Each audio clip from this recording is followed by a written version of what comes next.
O'tgan kelgusi zaman. The past future tense.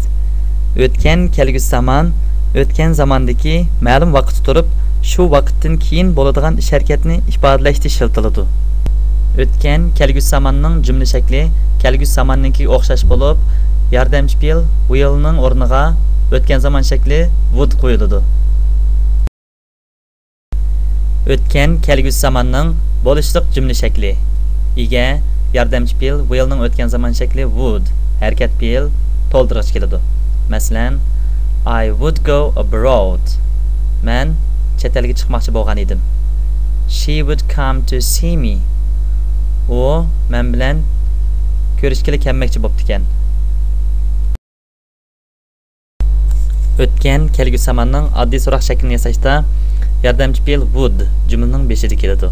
Ega harakat fe'l andin to'ldirg'ich keladi. Masalan, would you go abroad? Siz chet elga chiqmoqchi bo'lganmidingiz? Would she come to see me? U ayol men bilan ko'rishga kelmoqchi bo'lganmi?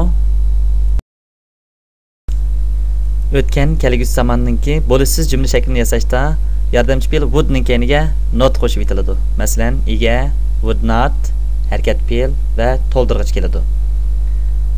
I would not go abroad. Men chet elga chiqmoqchi bo'lmagan.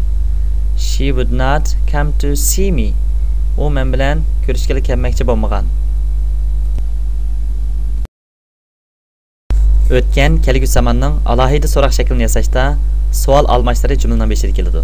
Andin yordamchi fe'l would, ega va harakat fe'l keladi. Masalan, where would you go? Siz nega bormoqchi bo'lgan? What would she do? U nima qilmoqchi bo'lgan?